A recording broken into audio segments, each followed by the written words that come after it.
I touched upon a very new development that's happening in preparation for the Corporate Transparency Act that's going to come into effect on January 1st, 2024. And it specifically has to do with banks. And I believe that the biggest risk we have as business owners and or smaller investors is going to be coming from the banks and financial institutions, but especially the banks. And if you've seen my previous content, you know that the banks are being weaponized by the Financial Crimes Enforcement Network, FinCEN, to be their eyes and ears for possible money laundering transactions. So most of us, we don't have anything to do with money laundering. That's not the problem. The problem is that they are going about this, the federal government is going about this in a very heavy-handed, overreaching way. And there's going to be a lot of collateral damage for anybody who's stupid enough to allow themselves to comply with this horrible law.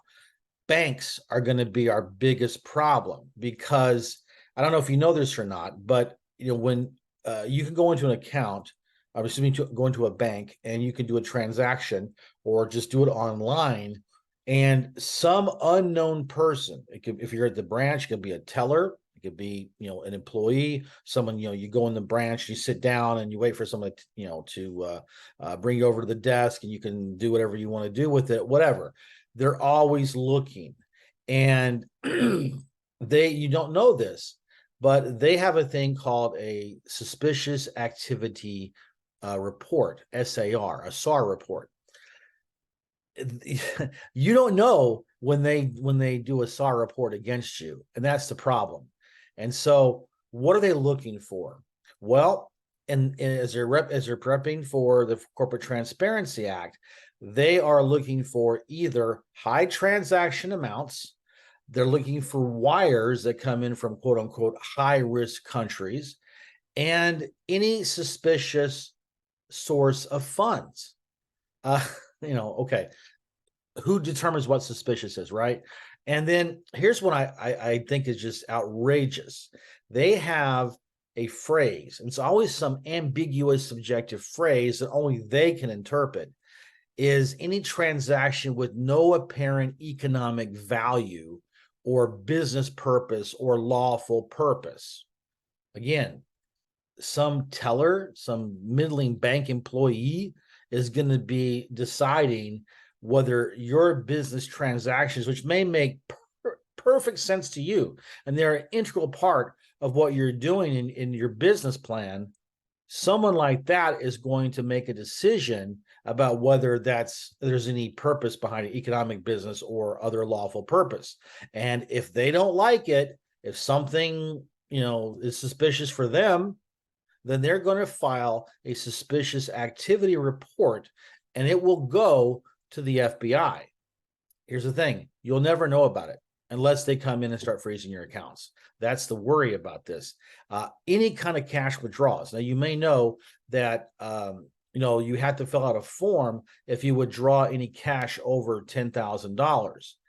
Well, what they're doing now in preparation for the Corporate Transparency Act is they are going to start flagging any cash transactions below $10,000 because they think, well, you're just trying to get around the law. Again, they're trying to get into your head and decide for you whether what you're doing is suspicious or not.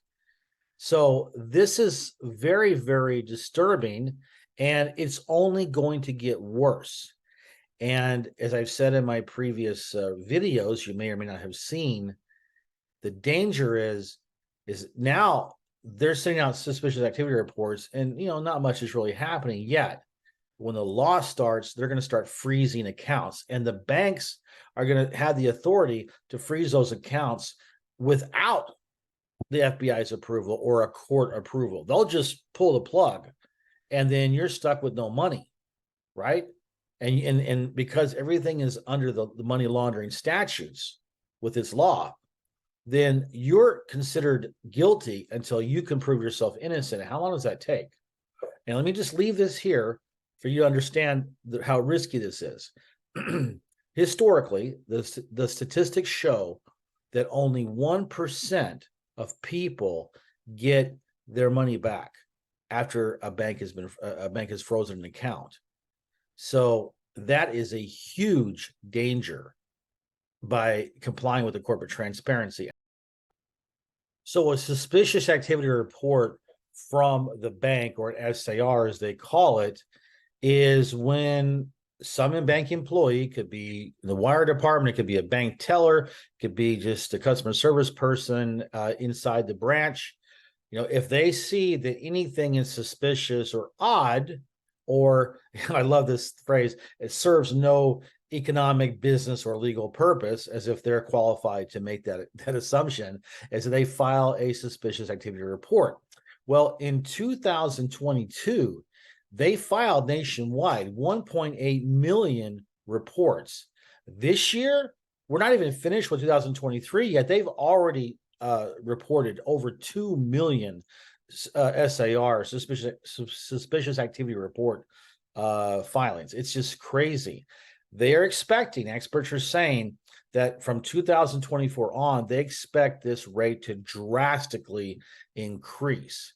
But remember, once this Corporate Transparency Act starts, they're going to start freezing accounts. Not just submitting the SAR reports. They're going to start freezing.